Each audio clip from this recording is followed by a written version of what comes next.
नमस्कार दोस्तों, आज हम जीके के टॉप 25 महत्वपूर्ण प्रश्नों को कवर करेंगे जो कि आपके आगामी एग्जाम्स के लिए बहुत ही महत्वपूर्ण है। तो दोस्तों इन प्रश्नों को बहुत ध्यान से देखिएगा। तो चलते हैं प्रश्नों की तरफ। आज का पहला प्रश्न है, माउंट एवरेस्ट पर चढ़ने वाली पहली भारतीय महिला कौन थी? तो इसका आंसर कौन सा करेक्ट होगा? तो दोस्तों माउंट एवरेस्ट पर चढ़ने वाली प्रथम भारतीय महिला बछेंद्री पाल जी थी। तो इसका ऑप्शन सी करेक्ट है। माउंट एवरेस्ट पर चढ़ने वाली प्रथम भारतीय महिला बछेंद्री पाल जी हैं। तो इसका ऑप्शन सी करेक्ट है। अगले प्रश्न की तरफ चलते हैं। भारत का प्रथम महिला विश्वविद्यालय कहाँ स्थापित हुआ? तो इसका ऑप्शन कौन सा करेक्ट होगा? तो दोस्तों भारत का प्रथम महिला विश्वविद्यालय मुंबई में स्थापित हुआ। तो इसका ऑप्शन सी करेक्ट है। ये भारत का प्रथम महिला विश्वविद्यालय सन 1916 ईस्वी में मुंबई महाराष्ट्र में जो है स्थापित हुआ था। अगले प्रश्न की तरफ चलते हैं। एशियाई खेलों में स्वर्ण पदक प्राप्त करने वाली प्रथम भारतीय महिला कौन थी? तो इसका आंसर कौन सा करेक्ट होगा? तो दोस्तों एशियाई खेलों में स्वर्ण पदक प्राप्त करने वाली पहली भारतीय महिला कमलजीत संधू जी हैं। तो इसका ऑप्शन ए करेक्ट होगा। एशियाई खेलों में स्वर्ण पदक प्राप्त करने वाली प्रथम भारतीय महिला कमलजीत संधू जी हैं। तो इसका ऑप्शन ए करेक्ट है। अगले प्रश्न की तरफ चलते हैं। भारत की सबसे ऊंची मूर्ति है। तो इसका आंसर कौन सा करेक्ट होगा? तो दोस्तों भारत की सबसे ऊंची मूर्ति स्टैच्यू ऑफ यूनिटी है। तो इसका ऑप्शन सी करेक्ट होगा। दोस्तों यह मूर्ति सरदार वल्लभ भाई पटेल जी की है, इस बात को ध्यान रखें। अगले प्रश्न की तरफ चलते हैं। भारत में प्रथम महिला विश्वविद्यालय कब स्थापित हुआ था? तो इसका आंसर कौन सा करेक्ट होगा? तो दोस्तों भारत में प्रथम महिला विश्वविद्यालय सन 1916 ईस्वी में स्थापित हुआ था। तो इसका ऑप्शन सी करेक्ट है। भारत में प्रथम महिला विश्वविद्यालय सन 1916 में स्थापित हुआ था। अगले प्रश्न की तरफ चलते हैं। भारत का प्रथम महिला विश्वविद्यालय है, तो इसका आंसर कौन सा करेक्ट होगा? तो दोस्तों भारत के प्रथम महिला विश्वविद्यालय का नाम SNDT महिला विश्वविद्यालय था, कि मुंबई महाराष्ट्र में स्थापित किया गया था। तो इसका ऑप्शन बी करेक्ट है। दोस्तों 1916 ईस्वी में जो है मुंबई महाराष्ट्र में स्थापित किया गया था, जिसका नाम SNDT महिला विश्वविद्यालय था। अगले प्रश्न की तरफ चलते हैं। भारत की सबसे ऊंची मीनार कौन सी है? तो इसका आंसर कौन सा करेक्ट होगा? तो दोस्तों भारत की सबसे ऊंची मीनार कुतुब मीनार है। तो इसका ऑप्शन बी करेक्ट होगा। भारत की सबसे ऊंची मीनार कुतुब मीनार है। अगले प्रश्न की तरफ चलते हैं। डियर फ्रेंड्स, अगर हमारी क्लास के प्रश्न आपके एग्जाम की दृष्टि से हेल्पफुल हो तो आप हमारे चैनल को लाइक, शेयर और सब्सक्राइब करने के साथ साथ अपने मित्रों को भी शेयर करिएगा, ताकि आपके मित्र भी ऐसे महत्वपूर्ण प्रश्नों को देख सकें। भारत का सबसे लंबा बांध कौन सा है? तो इसका आंसर कौन सा करेक्ट होगा? तो दोस्तों भारत का सबसे लंबा बांध हीराकुंड बांध है। तो इसका ऑप्शन सी करेक्ट होगा। भारत का सबसे लंबा बांध हीराकुंड बांध है। अगले प्रश्न की तरफ चलते हैं। भारत की सबसे लंबी सुरंग है, तो इसका आंसर कौन सा करेक्ट होगा?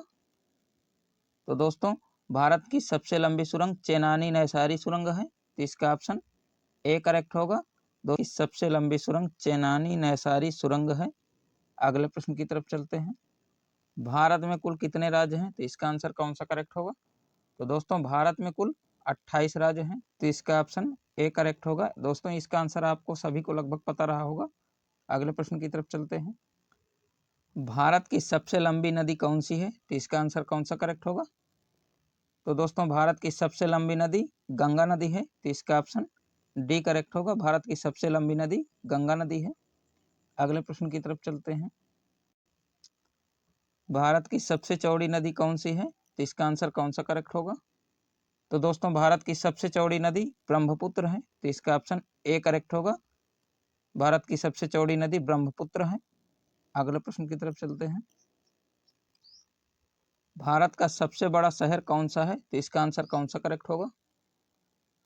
तो दोस्तों भारत का सबसे बड़ा शहर मुंबई है। तो इसका ऑप्शन ए करेक्ट होगा। मुंबई भारत का सबसे बड़ा शहर है। अगले प्रश्न की तरफ चलते हैं। क्षेत्रफल की दृष्टि से भारत का सबसे बड़ा राज्य कौन सा है? तो इसका आंसर कौन सा करेक्ट होगा? तो क्षेत्रफल की दृष्टि से भारत का सबसे बड़ा राज्य राजस्थान है। तो इसका ऑप्शन सी करेक्ट होगा। राजस्थान क्षेत्रफल की दृष्टि से भारत का सबसे बड़ा राज्य है। तो इस बात को ध्यान रखें। अगले प्रश्न की तरफ चलते हैं। भारत नाम की उत्पत्ति का संबंध प्राचीन काल के किस प्रतापी राजा से है? तो इसका आंसर कौन सा करेक्ट होगा? तो दोस्तों भारत नाम की उत्पत्ति प्राचीन काल के भरत चक्रवर्ती राजा के नाम से संबंधित है? तो इसका ऑप्शन सी करेक्ट होगा।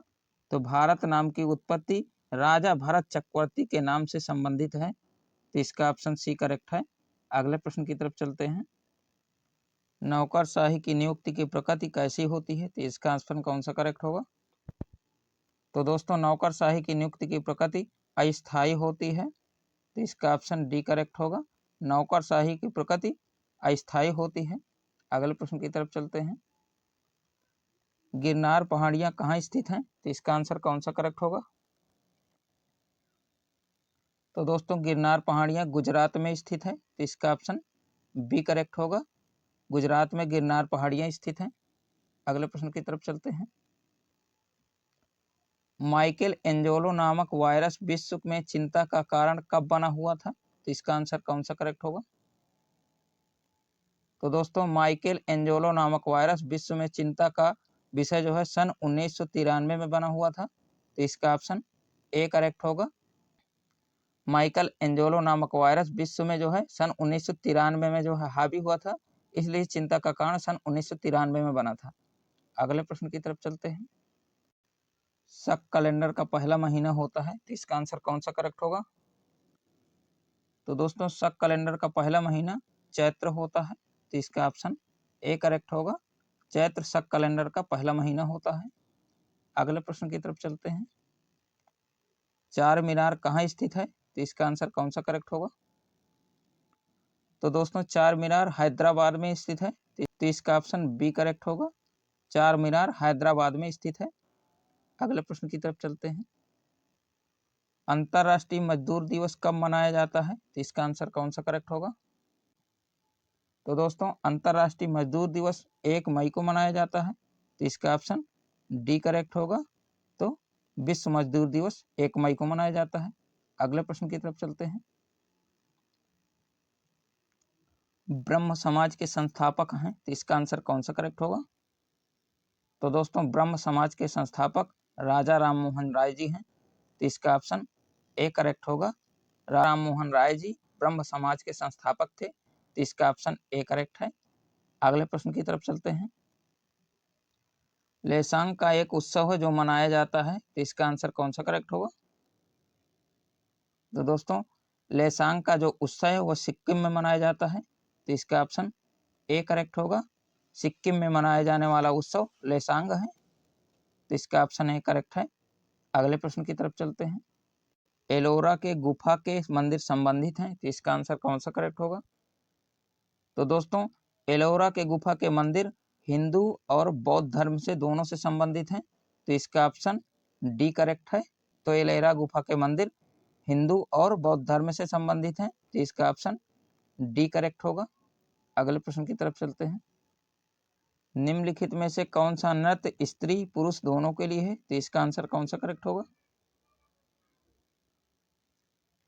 तो दोस्तों जो स्त्री पुरुष दोनों के लिए नृत्य है वह जो है गैर नृत्य है, तो इसका ऑप्शन सी करेक्ट होगा। गैर नृत्य स्त्री और पुरुष दोनों कर सकते हैं, तो इसका ऑप्शन सी करेक्ट है। अगले प्रश्न की तरफ चलते हैं। क्षेत्रफल की दृष्टि से भारत का सबसे बड़ा राज्य कौन सा है? दोस्तों यह प्रश्न इसी क्लास का है, तो इसका आंसर आपको कमेंट बॉक्स में बताना है। ओके डियर फ्रेंड्स, अगर हमारी क्लास आपको पसंद आई हो और आपके एग्जाम की दृष्टि से हेल्पफुल हो तो आप हमारे चैनल को लाइक शेयर और सब्सक्राइब करने के साथ साथ अपने मित्रों को भी शेयर करिएगा, ताकि आपके मित्र भी ऐसे महत्वपूर्ण प्रश्नों को देख सकें। और हाँ, साथ में बेल आइकन जरूर प्रेस करना, ताकि जब भी हम अपने महत्वपूर्ण प्रश्नों की क्लास अपलोड करें तो उसका नोटिफिकेशन सबसे पहले नंबर 1 पे आपको मिले। तो मिलते हैं अगले स्टडी से रिलेटेड सेशन में, तब तक के लिए जय हिंद, वंदे मातरम।